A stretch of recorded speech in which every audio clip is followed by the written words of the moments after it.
Todos hemos oído en algún momento dado en nuestra vida, y cuando digo todos, hago referente al círculo que rodea mi vida, experiencia que haya tenido contigo, que me estás escuchando. Si te conozco, si escuchas probablemente es porque es que te conozco y he decidido enviarte este audio, pero si no te conozco y este audio ha llegado a ti, es porque Dios sí te conoce y a Él le ha placido compartirlo contigo. Agárrate de esta palabra, de este mensaje, un mensaje que hago de manera espontánea, como de costumbre, sin filtros, con el único filtro del Espíritu Santo, que me mueve a compartir lo que el Señor ha colocado en mi corazón, ya bien sea como una preocupación, con un deseo de compartir algo nuevo, una experiencia, un testimonio, o ya bien sea que simplemente lo puedo intuir, lo puedo reconocer como algo que está ocurriendo en nuestras vidas, que algo que está ocurriendo en la humanidad en estos momentos. Pero ya bien sea, Señor, sabemos que te mueves por sendero misterioso, sé tu Espíritu Santo, que redarguya el corazón de esta persona que escucha, de esta alma que te escucha este mensaje. El mensaje central o el tema central detrás de este audio reside en la figura de Pedro y por supuesto de nuestro Maestro eterno, Jesucristo encarnado de la vida de Jesús. Al analizar el corazón de Pedro, el discípulo, cuando negó a Jesús, alguien alguna vez dijo que cuando Pedro lo negó fue un acto de debilidad. Un acto de debilidad del corazón más que el factor de miedo. Yo puedo decir que ciertamente tenía miedo conforme a lo que se lee en las Escrituras. Pues sí, pues la realidad es que cuántas veces nosotros hemos estado, o tú que me escuchas, es posible que hayas estado en situaciones donde te enfrentas a una inminente amenaza contra tu vida, a un ser querido, algunas circunstancias que te causan miedo. El miedo es una realidad palpable de nuestra naturaleza, que es parte de los mecanismos de defensas que tenemos para poder sobrevivir, ¿no? Pero también alguien dice que si en verdad él hubiese estado convencido de que él, el Maestro Jesús, era Dios y que no necesariamente iba a ser el rey de Jerusalén conforme a lo que muchos todavía en estos tiempos están esperando, que están equivocados, que pensaban en un reino distinto, un rey que venía a darles la libertad. No entendían que la libertad, de lo que estamos hablando, es la libertad a través de la enseñanza de una verdad que nos hará libre y hace libre, que está ligada íntimamente al propósito de por qué estamos aquí. Y si digo en plural, propósito de por qué estamos aquí, estamos hablando también de que cada uno de nosotros somos parte de un eslabón en esta cadena. Por lo tanto, hablamos del propósito individual que tú tienes. Y muchas veces fallamos al no estar alineados correctamente con esta realidad. No porque nazca de nuestro corazón la intención de fallar, no porque sea necesariamente miedo, no porque necesariamente sea el no querer hacer porque no amamos, por ejemplo. No, en nuestra naturaleza carnal esas cosas suelen pasar. Y yo voy a explicarte, voy a tratar de con este mensaje, y culminaremos con una oración, dejarte ver lo que puede ser, como no puede ser, tu situación actual, como puede ser la situación de alguien que tú conozcas, o que en alguna medida has estado en el pasado en una posición como esta.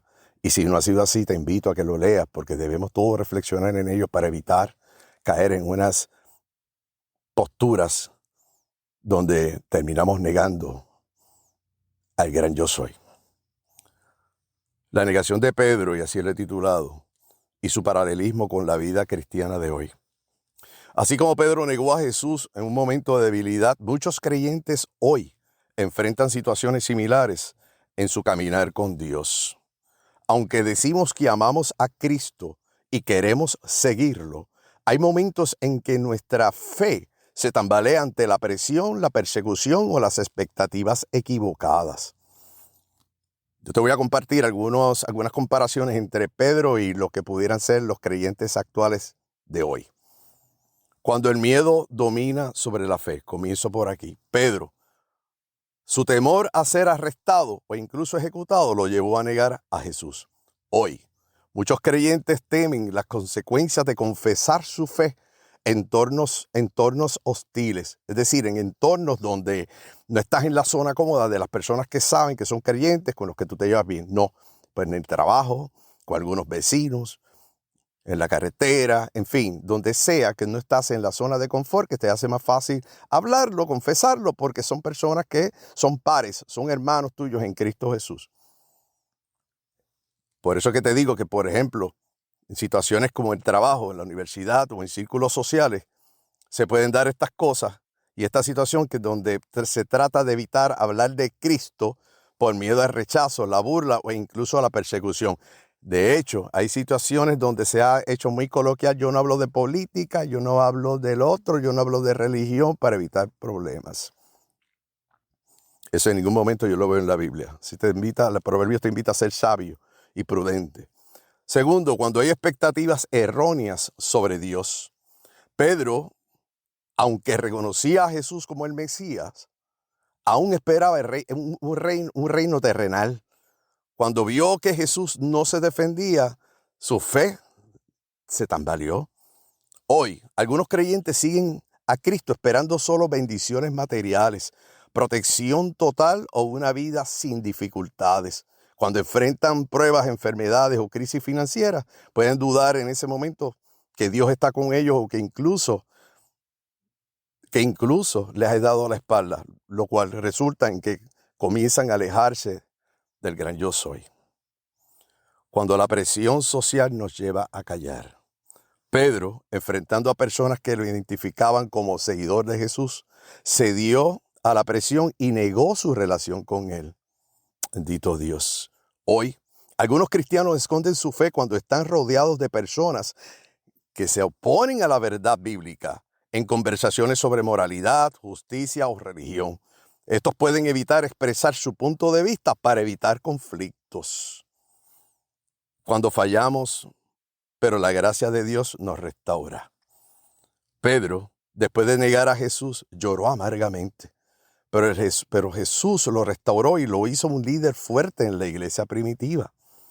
Hoy, aunque en algún momento un creyente pueda caer en la debilidad, el arrepentimiento y la gracia de Dios siempre están disponibles para restaurarlo y fortalecer su fe. El corazón de Pedro en el momento de la negación de Jesús revela una lucha interna profunda entre su amor y devoción por su maestro y sus propias debilidades humanas. Analizar este evento solo desde la perspectiva del miedo o la debilidad del corazón es limitar la complejidad de su experiencia espiritual. Por lo tanto, no lo tomes así y te lo trates de poner como un traje a la medida, porque la situación es más compleja que eso. El contexto del corazón de Pedro. Pedro era un discípulo apasionado y audaz. Fue el primero en confesar que Jesús era el Cristo, el Hijo del Dios viviente. Y esto lo vemos en Mateo 16. Sin embargo, también mostró una tendencia a reaccionar impulsivamente sin comprender del todo el propósito divino de Jesús. Por ejemplo, cuando Jesús anunció su muerte, Pedro lo reprendió y Jesús le respondió: apártate de mí, Satanás, me eres tropiezo. Esto está en Mateo 16:23. Este trasfondo, sin lugar a dudas, muestra que aunque Pedro creía en Jesús como el Hijo de Dios, su comprensión del reino de Dios todavía estaba influenciada por las expectativas humanas. Yo añadiría más por las viejas costumbres de la religiosidad. Es posible que esperara que Jesús estableciera un reino terrenal y que su propia posición en ese reino estuviera asegurada. ¿Sería miedo o debilidad del corazón? Te pregunto, ¿qué crees? ¿Miedo o debilidad del corazón? Cuando Pedro negó a Jesús, estaba bajo una gran presión. Sabía que Jesús estaba siendo juzgado y que su vida corría peligro. Su primera negación fue espontánea. La hizo sin pensar demasiado.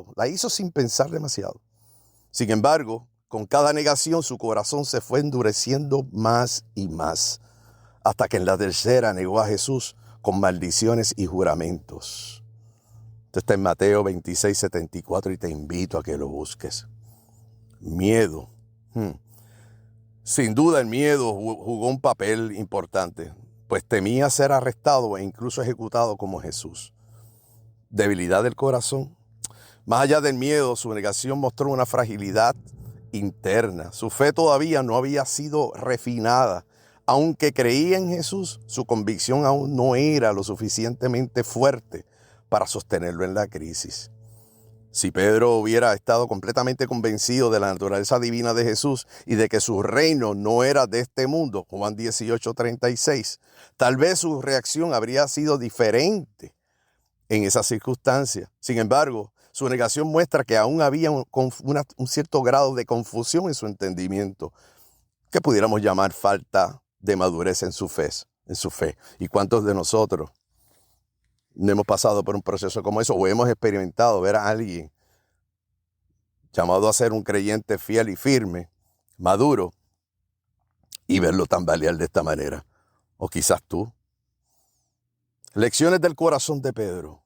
Después de su negación, Pedro lloró amargamente. Esto lo encuentras en Lucas 22:62, lo que demuestra que su corazón no estaba endurecido en la incredulidad, sino que había caído en una debilidad momentánea. Esta experiencia lo llevó a una transformación profunda, pues después de la resurrección de Jesús, Pedro se convirtió en un líder valiente que predicó sin temor, incluso bajo amenaza de muerte. Esto lo vemos en el libro de Hechos, capítulo 4, versículos 19 y 20. Conclusión. La historia de Pedro es un recordatorio de que incluso los más apasionados seguidores de Cristo pueden fallar en momentos de presión. Pero Dios no los abandona. Dios no te abandona. Hoy en día, muchos cristianos enfrentan sus propias negaciones en diferentes formas, pero al igual que Pedro, pueden ser restaurados y fortalecidos para cumplir el propósito de Dios en sus vidas. La negación de Pedro no fue solo por miedo, sino por una debilidad del corazón, una fe que aunque en el proceso de maduración se manifestó en esa área débil. No obstante, su restauración nos muestra que Dios puede fortalecer un corazón débil y usarlo poderosamente para su propósito. Es por eso que en su momento nuestro Señor Jesús le preguntó: Pedro, ¿tú me amas? Sí, maestro, claro que te amo. Pues apacienta mi rebaño. Pedro, y así sucesivamente, lo encontramos 3 veces, le preguntó lo mismo. Porque ¿cuántas veces lo negó? Oremos. Esta es una oración de restauración y fortaleza en la fe. Y va dirigida para ti como para mí, para todo aquel que tú entiendas que pudiera estar en la zona de confort, de conformidad, y no darse cuenta de que no está expresando lo que tú sabes que es su propósito y que lleva dentro de su corazón, mas no lo hace por las diferentes razones. Yo no soy quien para juzgar. Yo no estoy diciendo que ese sea tu caso, tú que me escuchas. Pero cuidado, que muchas veces podemos sentirnos como Pedro, que en el Getsemaní sacó su espada y le cortó la oreja a uno de los oficiales, uno de los sirvientes. Cuidado, cuidado. Por lo tanto, te invito a orar conmigo. Señor amado, Dios de gracia y misericordia, vengo delante de ti con este corazón contrito, humillado, arrepentido. Sí, un corazón humilde y reconociendo mi debilidad. Así como Pedro, muchas veces he proclamado mi amor por ti, pero en momentos de temor, duda o presión he callado, he retrocedido, o incluso he negado mi relación contigo con mis palabras o acciones. Perdóname, Señor, por cada vez que mi fe ha flaqueado, por cada momento en que he puesto el miedo por encima de la confianza en ti, por las veces en que he buscado la aprobación de los hombres más allá que la tuya. Hoy te pido que fortalezcas mi corazón, que me llenes con tu Espíritu Santo. De tal manera que cuando enfrente oposición no me avergüence de proclamar tu verdad. Cuando las pruebas lleguen, ayúdame a recordar que tu reino no es de este mundo, Señor. Así como Pedro cuando no vio un fantasma, te vio a ti caminando sobre las aguas y su fe lo llevó a caminar sobre ellas, pero de momento apartó su mirada de tu rostro. Bendito Dios, y el viento y el mar rugiente fueron factor suficiente para llamar o desviar su atención de lo que era lo correcto, de lo que lo había llevado a comenzar a caminar sobre el agua. Por supuesto, era el mar, era el viento rugiente en medio de una tormenta, no era una situación fácil. Pero cuando tú estás con Jesús, es bueno que tomes conciencia de esto que estamos leyendo, para cuando llegue el mal diagnóstico, para cuando llegue la pérdida de empleo, para cuando llegue que se aprietan las circunstancias financieras, donde tienes que escoger en qué comer, en qué pagar y qué no pagar y qué no comer. Cuando el sueño comienza a ser afectado, no puedes descansar y depende de la farmacopea para poder hallar ese consuelo, esa paz que tanto se nos prometió que sería aquella que sobrepasa todo entendimiento. Padre, yo te pido que mi esperanza no radique solamente en lo temporal, sino en lo eterno. Que cuando demos paso, Señor, caminando como espíritu encarnado en este cuerpo que nos diste, Señor, seamos capaces de entender y darnos cuenta que somos embajadores de tu reino y que debemos estar prestos a entender inmediatamente cuando vayamos a flaquear que tú estás con nosotros, que tú estás con nosotros en la barca. Yo sé, Señor, que yo recibo en mi espíritu que en un momento dado, cuando estuviste en el Getsemaní, dijiste, Padre, aparta de mí este cáliz, porque estabas encarnado, pero eras Dios. Y nos diste ese ejemplo porque dijiste, no se haga mi voluntad sino la tuya. Señor Jesús, así como miraste a Pedro con amor en un momento donde pues falló, su momento de caída, mírame a mí con esa misma gracia, Señor. Si he fallado, levántame. Si he dudado, afírmame. Si he temido, dame valentía, Padre amado. Quiero ser un discípulo fiel que te confiese en todo momento. La persona que no se avergüence del evangelio, sino que lo viva con pasión y convicción, Señor. Gracias porque tu amor es más grande que mis debilidades y porque así como restauraste a Pedro, también puedes restaurarme a mí, Señor. Te entrego mi corazón y mi vida para que seas glorificado en todo lo que hago, Señor. Y estas cosas las dejamos dichas en el nombre de Jesús y decimos amén, amén, amén. Bendito Dios. Gracias, Padre. Bendiciones.